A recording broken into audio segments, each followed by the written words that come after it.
Welcome to the Daily Reminder Network. Never ever underestimate the power of Allah. You know, there was a sheikh who mentioned this in Saudi Arabia, and there was a doctor that visited him from Pakistan and told him a story that happened to him. So he says, what happened to me? He says, the doctor who's speaking is a top neurologist, one of the top doctors in Pakistan, or, you know, a very, very good doctor, very hard to meet. It's said that perhaps you would have to wait months on end before you can get an appointment to see him. So what happened is, he says, I was flying from one city to another, a very busy man, flying quite often within the country and perhaps even outside. And he says, suddenly the clouds built up.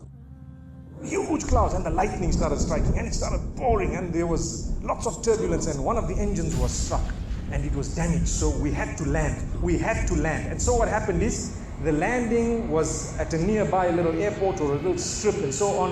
And when they landed there, it was a remote area. How are you going to repair this aircraft? A few people who were on it, it was a small plane, they were, quite surprised because they landed it in such a remote place. No one's there to repair it. They would have to wait, definitely. So the doctor asks the captain or the pilot that, you know what, how long are you going to be? He says, no, we're going to be quite long. Well, I need to get to that area. Look, he says, it's just a 3-hour drive by vehicle. So why don't you just go by road?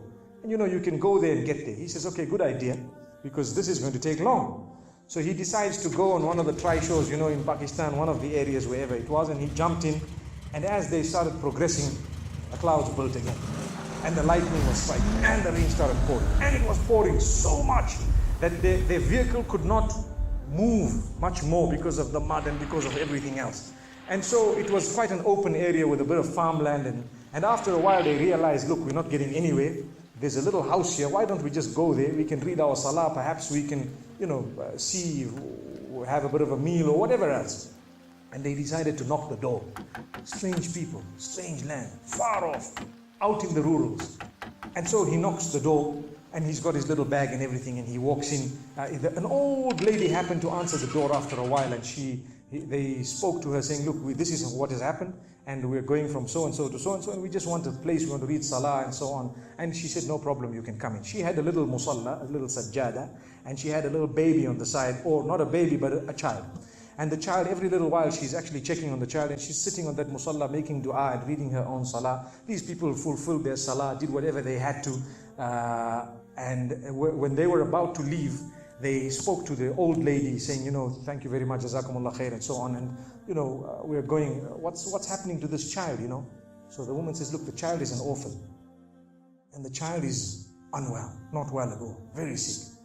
And we've been to all the doctors around. And subhanallah, I'm the grandmother of this child. The doctors have told us that there is only one specialist around who can help this child. And we tried to make an appointment, but they asked us to come 6 months later. And it's far away. I've been making dua to Allah ever since that day. Ya Allah, make it easy for us. Child is sick. Make it easy for us, Ya Allah. So the man says, what's the name of that specialist? So the granny says, he's Dr. Ishan. Immediately this doctor burst into tears. Straight away, he burst into tears. Why are you crying? Your dua has just been accepted. For your dua, the thunder came, the lightning came, the engine struck, we came down, we came on the road, the rain came again and stopped us and so on. And do you know what? The rain only stopped after the question was asked. Now it happened. And now the woman starts crying. Subhanallah. And the doctor himself is telling the story, saying, that was me. It happened to me, he says. And he says, I learned that Allah's armies are beyond limits. Allah uses whatever He wants to get what He wants done. It's over.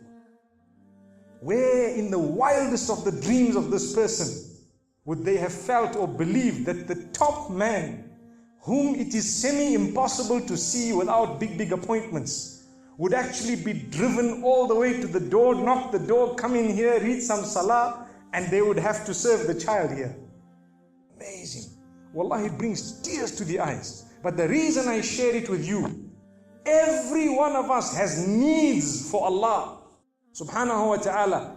Just keep calling. Just have yaqeen. Have conviction. If it is meant, it will definitely come in your direction. You know, we use the term by hook or crook, but I don't want to use that today.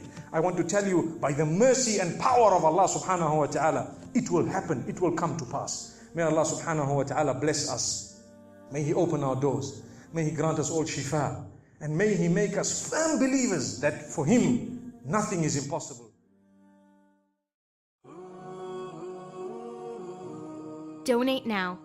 Go to thedailyreminder.org/donate and stay updated by joining our network's social links.